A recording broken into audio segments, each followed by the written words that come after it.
কুল্লু মান আলাইহা ফান ওয়া ইয়াবকা ওয়াজহু রাব্বিকা যুল জালালি ওয়াল ইকরাম। হে গোলাম, আমি আল্লাহ ছাড়া সবকিছু ধ্বংস হয়ে যাবে, তোমরা সকলেই ধ্বংস হয়ে যাবা। কুল্লি কুল্লি উম্মাতিন আজাল, ওই বান্দা তোমার একটা হায়াত আছে, ওই হায়াত যখন ফুরিয়ে যাবে তখন তুমি মারা যাবা। এর 1 মিনিট আগেও মরবা না, 1 মিনিট পরেও মরবা না। এজন্যই তো দেখা যায় যার মরণ রাস্তায়, সে রাস্তায় মরতেছে, যার মরণ আছে আগুনে পড়িয়া, সে আগুনে পড়ে মরতেছে, যার মরণ আছে ঘুমন্ত অবস্থায়, তার মরণ ঘুমন্ত অবস্থায় হইতেছে, যার মরণ পানির মধ্যে, তার মরণটা পানির মধ্যে হইতেছে। ঠিক না বেঠিক? আমার আল্লাহ একদিন আজরাইলকে বলতেছে, আজরাইল, কত মানুষের জান তুমি আজরাইল কবজ করলা, তোমার জন্মের পর থেকে তুমি কত মানুষের জান কবজ করলা, কোটি কোটি মানুষের জান কবজ করেছো, তোমার কি একটু মায়া লাগে নাই? কোনো বান্দার জান কবজ করার সময় কি তোমার একটু মায়া লাগে নাই? তোমার কি একটু দয়া লাগে নাই?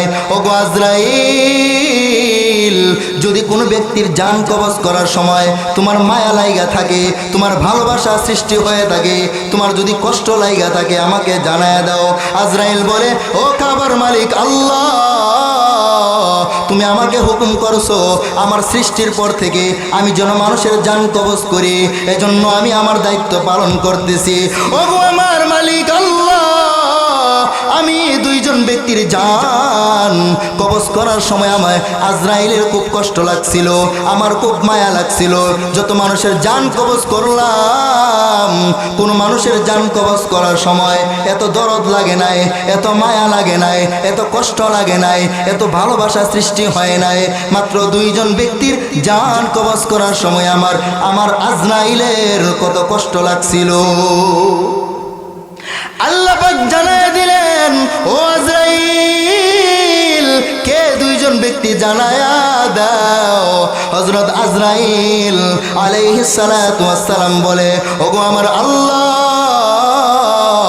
একবার একটা নৌকা দিয়া হাজার হাজার মানুষ, বড় একটা জাহাজ দিয়া অনেকগুলা মানুষ, হাজার হাজার মানুষ বড় একটা জাহাজ দিয়া নদীপথে সফর করছিল। এক পর্যায়ে একটা ঢেউয়ের কারণে, বাতাসের কারণে এই নৌকাটা ডুবিয়া গেল। নৌকার মধ্যে যত মানুষ ছিল সব মানুষগুলো ইন্তেকাল করলো পানির মধ্যে। একমাত্র একটা মহিলা এমন, যে মহিলা ছিল প্রেগনেন্ট, যে মহিলার পেটে বাচ্চা, ওই মহিলাটাকে তুমি কুদরত ব্যবহার করিয়া, তুমি রহম করিয়া ওই মহিলাটাকে তুমি একটা কাঠের উপরে, একটা তক্তার উপরে ভাসাইয়া রাখছিলা। ওই মহিলাটার প্রসব বেদনা শুরু হয়ে গেল ওই কাঠের উপরে, নদীর উপরে। এই মুহূর্তে ওই মহিলার বাচ্চা প্রসব হয়ে গেল। বাচ্চাটা ওয়া ওয়া ওয়া ওয়া বলে কান্না করতেছে, মাটা বেকুল হয়ে পড়ে আছে কাঠের উপরে, নদীর উপরে। ওগো আমার আল্লাহ, এই মুহূর্তে তুমি জানায়া দিলা, ওগো আজরাইল, যাও যাও ওই মহিলার জানটা কবজ করে নিয়ে আসো। ওগো আমার আল্লাহ, ওই সময় আমি গেলাম ওই মহিলার জান কবজ করার জন্য। আমি যখন গেলাম, গিয়া দেখি বাচ্চাটা ওয়া ওয়া বলে কান্না করতেছে। তখন আমি ওই মহিলার জান কবজ করতে আমি আজরাইলের বড় কষ্ট লাগছিল, আমার মায়া লাগছিল, আমার মনে ইচ্ছা হয়েছিল, আল্লাহ, তুমি যদি কয়েকদিন পরে জান কবজ করতা, ওই মহিলার জানটা যদি তুমি একটু পরে কবজ করতা, করার জন্য বলতা, তাহলে কতই না ভালো হতো। কারণ এই মহিলাটা যদি মরে যায়, এই কাঠের উপরে বাচ্চাটার কি উপায় হবে? বাচ্চাটা পানিতে ডুবে মরতে পারে, অথবা কোনোভাবে যদি ওই জমিনের মধ্যে গিয়া লেগে যায়, ওই একটা এলাকার মধ্যে যদি লাগে, এরপরেও তো বাচ্চাটা এমন একটা অসহায়, এমন একটা এতিম। বাচ্চার দুনিয়াতে মা নাই, বাচ্চার বাবা নাই, বাচ্চার মা নাই, বাবা নাই, অসহায় হয়ে বাচ্চাটা লালিত পালিত হবে। এখানে যারা আছেন, জানি না কারো মা নাই, কারো বাবা নাই, অনেকের মাও নাই, অনেকের বাবা নাই। হাতটা তুলে দেখায়া দেন, আল্লাহ যাদের মা বাবা নাই, ওই মা বাবার কবরকে জান্নাতের বাগান বানায়া দেন। আজরাইল বলে, ওগো আমার মালিক, ওই বাচ্চাটার কি উপায় হবে মার যদি ইন্তেকাল হয়ে যায়? কারণ বাচ্চাটা এই দুনিয়ার বুকে এতিম অবস্থায় লালিত পালিত হবে। কারণ দুনিয়ার বুকে যার মা নাই, নাই, যার বাবা নাই, 60 বছর 70 বছরের বৃদ্ধ বাবারে জিজ্ঞাসা করে দেখবেন, আপনার মার কথা কি মনে পড়েনি? আপনার বাবার কথা কি মনে পড়েনি? বৃদ্ধ বাবাটা চোখের পানি ছেড়ে দিবে, ঠিক না বেটি? অনেক যুবকের মা নাই, অনেক যুবতীর মা নাই, বাবা নাই।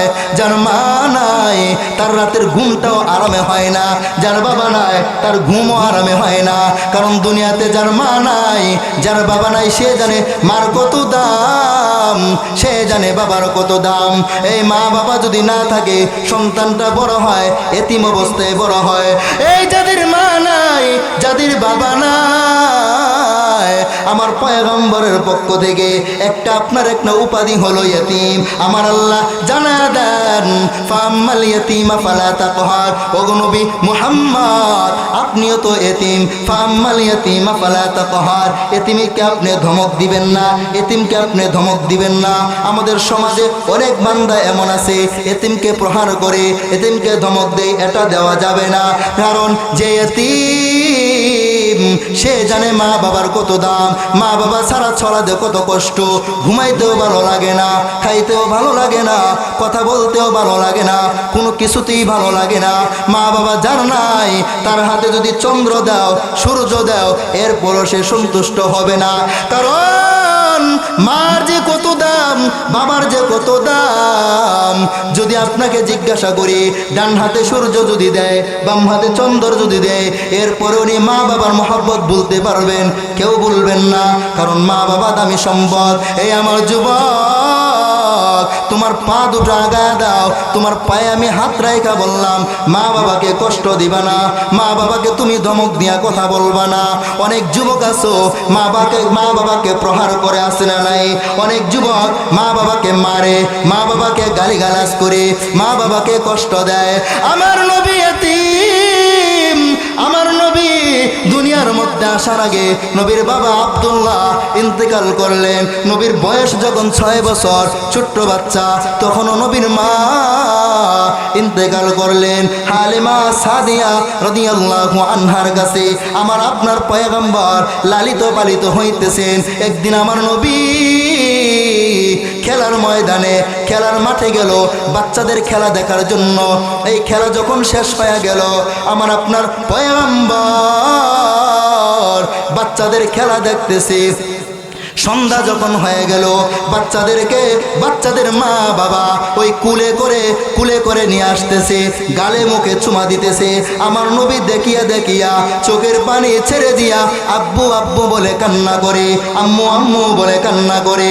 এক পর্যায়ে হালিমা বাড়ি থেকে বের হয়ে আসলো। পথের মধ্যে গিয়া বলতেছে, এই সন্তানেরা, তোমরা কি আমার মুহাম্মদকে দেখছো? আমার ছেলে মুহাম্মদকে তোমরা দেখছো নি? বাচ্চাগুলো বলে, না না, আপনার ছেলে মুহাম্মদকে আমরা চিনি না, তবে আপনার দেখলাম মাঠের মধ্যে একটা বাচ্চা আম্মু আম্মু বলে কান্না করে, আব্বু আব্বু বলে কান্না করে। হালিমাতুস সাদিয়া দৌড়ে চলে গেলেন মাঠের মধ্যে, গিয়া দেখে আমার আপনার নবী মুহাম্মদ কান্না করে চোখের পানি ছাড়তেছে। হালিমা কুলে নিয়া মুখে চুমা দিল, বুকে চুমা দিল, বলতেছে, রে বাবা মুহাম্মদ, আমি তো তোমার বাবা, আমি তোমার মা, তুমি কান্না করবা না, কারণ আমি জানি তোমার মা নাই, তোমার বাবা নাই। যেই কথাটা বোঝাইতে চাইতেছি, এখানে যারা এতিম, আমার নবীও কিন্তু এতিম ছিলেন, এজন্য এতিমকে কষ্ট দেওয়া যাবে না। যেই কথাটা বলতেছিলাম, আল্লাহ যে জিজ্ঞাসা করলেন, যার জান কবজ করলা, কোন মানুষের জান কবজ করার সময় তোমার কষ্ট লাগছিল নি? মনে আসেনি? আজরাইল বলতেছে, ওগো আমার মালিক, ওই যে মহিলা বাচ্চাটা প্রসব করলো, কাঠের উপরে বাচ্চাটাও ভাসমান, মহিলাটাও ভাসমান, তোমার হুকুম হলো জান কবজ করার জন্য। আমি জান কবজ করার জন্য গিয়া মহিলার জান ঠিক মতো কবজ করলাম, কিন্তু মহিলার জান কবজ করতে মায়া লাগছিল, কারণ ওই বাচ্চাটা বড় হবে, বাচ্চার মা নাই, বাচ্চার বাবা নাই, কি উপায় হবে? এই হলো একজন মহিলার জান কবজ করার জন্য আমার কষ্ট লাগছিল। বাচ্চাটার দিকে তাকাইয়া আল্লাহ বলে, ওগো আজরাইল, দ্বিতীয় ব্যক্তিকে আজরাইল বলে, ওগো আমার মালিক, দ্বিতীয় ব্যক্তি হলো ওই যে বাদশা সাদ্দাত নাম শুনছেননি? ওই যে বাদশা সাদ্দাত নাম শুনছেননি? ওই বাদশা সাদ্দাত ৩,৫০০ বছর লাগাইয়া কোটি কোটি কোটি কোটি টাকা ব্যয় করিয়া দুনিয়ার বুকে একটা জান্নাত বানাইলো, দুনিয়ার বুকে সুন্দর একটা বাড়ি বানাইলো। সে ইচ্ছা করলো, সে ধারণা করলো সে তার কোনোদিন মরণ হবে না, সে আল্লাহর বানানো জান্নাতে যাবে না, সে দুনিয়ার জান্নাতে থাকবে। এজন্য ৩৫০ বছর লাগাইয়া কোটি কোটি টাকা খরচ করিয়া দুনিয়ার বুকে সুন্দর একটা জান্নাত বানাইলো। এত সুন্দর ঘর, সে ভাবলো তার কোনোদিন মরণ হবে না, এজন্য দুনিয়ার এই ঘরের মধ্যে সারা জীবন থাকতে পারবো। আল্লাহ বলে, এ আমার আজরাইল, দ্বিতীয় ব্যক্তিটাকে আজরাইল বলে, এই যে সাদ্দাত ৩,৫০০ বছর লাগাইয়া দুনিয়ার জান্নাত বানাইলো, দুনিয়ার জান্নাতের মধ্যে সে বসবাস করবে। এক পর্যায়ে সে যেদিন উদ্ভাবন করবে, যেদিন জান্নাতটাকে তার বাড়িটাকে উদ্ভাবন করবে, প্রথম দিন যাবে দেখার জন্য। এই যে বানানো শুরু করছিল শেষ হওয়ার আগ পর্যন্ত সাদ্দাত কোনোদিন দেখে নাই, এই যে প্রথম যাইতেছে। ওগো আমার আল্লাহ, এই যে সাদ্দাত যেদিন দেখবে প্রথম অবস্থায় ঘোড়া দিয়া খুব বাপসাপ ধরিয়া ঘোড়ার উপরে সওয়ার হইয়া গেল। এক পর্যায়ে ওই জান্নাতের সামনে যাইয়া, বাড়িটার সামনে যাইয়া একটা পা ঘোড়ার উপরে আরেকটা পা দরজার সামনে দিল। মোটর সাইকেল থেকে নামার সময় যেমন হয় তেমন, ওগো আমার মালিক, একটা পা ঘোড়ার উপরে আরেকটা পা দরজার সামনে। এই মুহূর্তে তুমি জানায়া দিলা, যাও যাও ওগো আজরাইল, ওই অবস্থায় বাদশা সাদ্দাতের জান কবজ করো, কারণ খাতার মধ্যে তার জান কবজ করা হবে এই টাইমে, এই অবস্থায়। যাও যাও জান কবজ করো। ওগো আমার আল্লাহ, আমি সময় মতো জান কবজ করে নিলাম। তার এক পাও ঘোড়ার উপরে আরেক পাও একটা জমিনে দরজার সামনে। আমার বড় মায়া, আমার দয়া লাগছিল, আল্লাহ যদি তুমি 1 মিনিট পরে তাকে জান কবজ করার কথা আমাকে অনুমতি দিতা, অথবা 5 মিনিট পরে দিতা, তাহলে কতই না ভালো হতো, তোমার তো কোনো ক্ষতি হতো না। ওই বান্দাটা সাদ্দাত এক নজর জান্নাত দেখতে পারতো, কিন্তু এমন একটা অবস্থায় তার মরণ, সে তার জান্নাতটা দেখতে পারে নাই, জান্নাত দেখতে পারে নাই। আল্লাহ আমার আফসোস লাগলো, এই জন্য একটু পরে যদি তাকে অনুমতি দিতা জান কবজ করার জন্য, কতই না ভালো হতো। তুমি যেহেতু তাকে জান্নাতটা দেখার সুযোগ দেও নাই, এজন্য আমার বড় কষ্ট লাগলো। আমার আল্লাহ জানায়া দেন, ওগো আজরাইল, আমি আল্লাহ যা জানি তা তুমি জানো না, আমি আল্লাহ যা বুঝি তুমি তা বুঝো না। বলে, আল্লাহ তুমি কি বুঝো? আমার আল্লাহ জানায়া দেন, ওগো আজরাইল, ওই যে নদীর মধ্যে তুমি মহিলার জান কবজ করতে গিয়া তোমার মায়া লাগছিল, তোমার কষ্ট লাগছিল, যে বাচ্চাটার দিকে তাকাইয়া, ওই বাচ্চাটা এমন একটা বাচ্চা, ওই বাচ্চাটাই হলো বাদশা সাদ্দাত। ওর মাকে তুমি যখন জান কবজ করে নিয়ে গেলা, ওর মার জান কবজ করে নিয়ে যাওয়ার পরে আমি আল্লাহ আমার কুদরত ব্যবহার করিয়া তাকে আমি দেওয়ের মাধ্যমে নদীর কাছে নিয়ে নদীর কিনারে লাগাই দিলাম। মানুষ তাকে নিয়ে লালন পালন করলো। আমি তাকে, যেহেতু তোর মা নাই, যেহেতু তার বাবা নাই, কোটি কোটি সম্পদের মালিক বানাই দিলাম। টাকাওয়ালা হইয়া এক পর্যায়ে ধারণা করতেছে তার কোনোদিন মরণ হবে না, সে নাকি সারা জীবন থাকতে পারবে। এজন্য দুনিয়ার মধ্যে ৩,৫০০ বছর লাগাইয়া একটা জান্নাত বানাইলো, দুনিয়ার সুন্দর বাড়ি বানাইলো ওইটার মধ্যে থাকার জন্য। ও আজরাইল, এত মায়া করে তাকে বানাইলাম, এত দয়া করে ভালোবাসা দিয়া তাকে বড় বানাইলাম। বড় হইয়া সে আমার নাফরমানি করলো। ওই যে বাচ্চাটারে ভালোবাসা দিয়া বানাইলাম, বড় হইয়া আমার নাফরমানি করলো। তার মরণটা ওই সময় লেখা ছিল, এজন্য তাকে আমি মারলাম। এই দুনিয়ার মানুষ ভালো করে শুনে নাও, এই যে তাকাইয়া দেখবা বাদশা সাদ্দাতের মার মরণ হইল নদীর মধ্যে, তার মরণ লেখা ছিল। বাদশা সাদ্দাতের মরণ হইল এই যে দুনিয়ার বাড়ির সামনে, কোন অবস্থায়? এক ঠ্যাং গোড়ার উপরে আর এক ঠ্যাং দরজার সামনে। আমার আল্লাহ জানায়া দেন, লিকুল্লি উম্মাত উম্মাতিন আজাল। ও বান্দারা, তোমাদের প্রত্যেকের একটা হায়াতের সীমানা আছে।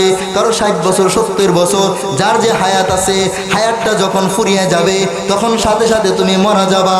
যখন তোমার মরণ হয়ে যাবে, তোমার যেই অবস্থায় মরণ লেখা আছে ওই অবস্থায় তুমি মরবা। ওই অবস্থার সে ভিন্ন অবস্থা হবে না। 1 সেকেন্ড আগেও মরবা না, 1 সেকেন্ড পরেও তুমি মরবা না। এজন্য রে মুসলমান, তাকাইয়া দেখবা, রাতের অন্ধকারে যখন ঘুমাইবা চিন্তা করবা, যুবক তোমার স্কুল কলেজের বন্ধুরা আজকে কোথায় গেল, খেলার মাঠের বন্ধুরা কোথায় গেল, তোমার স্কুলের বান্ধবীরা কোথায় গেল। ওগো আমার মা, কোথায় গেল আপনার স্কুলের বান্ধবীরা? ও বৃদ্ধ বাবারা, কত মানুষের জানাজা তো পড়লেন, কত মানুষের জানাজা পড়লেন, আপনার বয়সের কত মুরব্বী ছিল, তারা কিন্তু আজকে নাই। কোথায় তারা গেলেন? তারা তো চলে গেছেন। আপনাকেও যাওয়া লাগবে, আপনাকেও যাওয়া লাগবে। এজন্য আমার আল্লাহ ঘোষণা দিয়া দিলেন, ইন্নাল মাউতাল্লাযী তাফিররুনা মিনহু ফাইন্নাহু মুলাকীকুম। হে গোলাম, বান্দা, তুমি মরণ থেকে যতই পালাও, মরণ কিন্তু তোমাকে ধরবে, মরণ কিন্তু তোমার সাথে গ্রাস করবে, মরণ তোমার জান কবজ করবে, মরণ তোমার সাথে মিলিত হয়ে যাবে। যেখানেই লুকাও না কেন, বিল্ডিংয়ের ভিতরে লুকাও, বাড়ির ভিতরে লুকাও, সন্দুকের ভিতরে লুকাও, বড় বড় অট্টালিকার ভিতরে লুকাও, মরণ যখন সময় হয়ে যাবে আজরাইল তোমার কাছে হাজির হইয়া জানটা কবজ করে নিয়ে যাবে। বান্দায় আমার, তখন যদি তুমি গুনাহগার থাকো, তোমার গুনাহগার হইয়াই মরণ হয়ে গেল, তওবা করতে পারলা না। তখন যদি তুমি নেককার হয়ে যাও, নেককার অবস্থায় তোমার মরণ হইল, তাহলে তো তোমার সৌভাগ্যমান, তোমার কপালটা ভালো। আমার আল্লাহ জানায়া দেন, বান্দা মরণের জন্য সব সময় তুমি প্রস্তুতি নিয়ে থাকবা। কারণ যখন মরণ আসবে, আজরাইল আসবে, এর আগেও তুমি মরবা না, পরেও তুমি মরবা না। এজন্য সব সময় মরণের প্রস্তুতি নিয়ে থাকবা রে বান্দা। এই যুবক, কেমন করে বললে তুমি বুঝবা আমি জানি না। এতভাবে বোঝানোর পরে যদি বুঝো না, এখনো কি দিলটা নরম হয় না? এখনো রে বাবা, কোথায় গেল আপনার মা, কোথায় গেল আপনার বাবা, কোথায় গেল আপনার আত্মীয় স্বজনেরা? যে আত্মীয় স্বজনের জন্য আপনি এত কষ্ট করলেন, তারা তো আপনার কবরে যাবে না। নবী বলেন, ক্বালান নবিয়্যু সাল্লাল্লাহু আলাইহি ওয়াসাল্লাম, ইন্নামাল কবরু রাউযাতুম মিন রিয়াযিল জান্নাহ আও হুফরাতুম মিন হুফারিন নার। এ যুবক, তোমার কবরটা হইতে হবে জান্নাতের বাগান সমূহের একটা বাগান, অথবা জাহান্নামের গর্ত সমূহের একটা জাহান্নামের গর্ত হবে। এখন তুমি চিন্তা করো, যদি তুমি জাহান্নামের আগুনে জ্বলতে পারো, তাহলে তুমি আকাম কুকাম করে যাও, নামাজ ছাড়ো, আল্লাহর নাফরমানি করো, যদি তুমি 1 সেকেন্ড জাহান্নামের আযাব সহ্য করতে পারো, আর যদি বলো না না, ও বাবা, যদি মনে করো আমি জাহান্নামের আযাব সহ্য করতে পারবো না, তাহলে আপনি আল্লাহর হুকুম পালন করেন, নবীর তরিকা অনুযায়ী জীবনটা কাটায় দেন। আমার নবীর মহব্বত নিয়া, নবীর তরিকা অনুযায়ী আপনার ব্যক্তিগত জিন্দেগি কাটাবেন, পারিবারিক জিন্দেগি কাটাবেন, অর্থনৈতিক জিন্দেগি কাটাবেন, রাষ্ট্রীয় জিন্দেগি কাটাবেন। মনে রাখবেন, মনে রাখবেন, আপনি মরণের পরে আল্লাহর সামনে দাঁড়ায়া আপনাকে সব কিছুর হিসাব দেওয়া লাগবে। আপনি ভালো কাজ করলে ভালো আমল নামা দেওয়া হবে, ডান হাতে দেওয়া হবে। যদি আপনি খারাপ কাজ করেন, আপনার খারাপ কাজ অনুযায়ী আপনাকে বাম হাতে আমল দেওয়া হবে। আপনাকে আমল নামা দিয়া আমার আল্লাহ জানায়া দিবেন। একটা মুহূর্ত এমন হবে, যারা শিক্ষিত, যারা অশিক্ষিত, যারা হুজুর না, সকলে আরবিতে কথা বলতে পারবে, সকলকে আর আল্লাহ যোগ্যতা দিয়া দিবে। আমার আল্লাহ আপনার আমল নামাটা আপনার হাতে দিয়া বলবে, ইকরা কিতাবাকা কাফা বিনাফসিকা আল-ইয়াওমা আলাইকা হাসিবা। এর যুবক, ও আমার বান্দা বান্দিরা, তোমরা তোমাদের আমল নামাটা পড়ো। আজকে পড়ে পড়ে দেখো তুমি আকাম কুকাম করছো নাকি ভালো কাজ করছো। তোমার নিজের হিসাবের জন্য নিজেই আজকে যথেষ্ট। বান্দা, আপনি আপনার আমল নামাটা পড়িয়া যখন দেখবেন, সারা জীবনের ভালো আমলগুলাও লেখা আছে, সারা জীবনের খারাপ আমলগুলাও লেখা আছে, আপনি বলবেন, মালি হাদাল কিতাব লা ইগাদিরু সগীরাতাও ওয়ালা কাবীরা ইল্লা আহসাহা। ওগো আল্লাহ, এটা এমন কি কিতাব একদিন হারিনার মাহফিলে বসলাম, এটাও তুমি সাথে সাথে লেখলা। একদিন আমি গাঁজা পান করছিলাম, এটাও তুমি লেখলা। একদিন আমি চুরি করছিলাম, এটাও লেখলা। একদিন আমি পর নারীকে নিয়ে হাঁটতে গেছিলাম, এটাও তুমি লেখলা। একদিন আমি ফজরের নামাজ পড়ছিলাম, একদিন তাহাজ্জুদ পড়ছিলাম, এটাও তুমি লেখলা। এটা কেমন আমল নামা, কেমন আমার আমা, এটা কেমন আমল নামা আমার আল্লাহ জানায় দিবেন রে গোলাম। এজন্য তুমি নিজে নিজে পড়িয়া দেখো, আজকে তুমি জান্নাতি নাকি জাহান্নামী। বান্দা নিজে নিজে পড়ে দেখবে নিজের জীবনে কি করেছে না করেছে। আমরা সকলেই পড়ে তখন যদি গুনাহগার হয়, ও যুবক, তখন আফসোস করলে কোনো লাভ হবে না। বৃদ্ধ বাবারা, আফসোস করলে কোনো লাভ হবে না। এজন্য দুনিয়ার বুক থেকে, দুনিয়ার মধ্য থেকে আপনি আমল নামার মধ্যে সুন্দর সুন্দর আমল নামা করবেন। আপনি মনে রাখবেন, আপনি যখন গুনাহের কাজ করবেন, গুনাহের কাজ করলে আমার আল্লাহ ওই গুনাহের জন্য 4টি সাক্ষী দিয়া দেন। 4টি সাক্ষী কোরআনের মধ্যে বলছেন। কয়টা সাক্ষী? ইয়াউমাইদিন তুহাদ্দিসু আখবারাহা, আমার আল্লাহ জানায়া দেন, গোলাম তুমি গুনাহ করলা, মনে রাখবা 1 নাম্বার সাক্ষী হলো যেই জমিনের মধ্যে তুমি বসিয়া গুনাহ করলা, যে জমিনের মধ্যে চলিয়া গুনাহ করলা, সেই জমিনটা তোমার বিরুদ্ধে সাক্ষ্য হলো।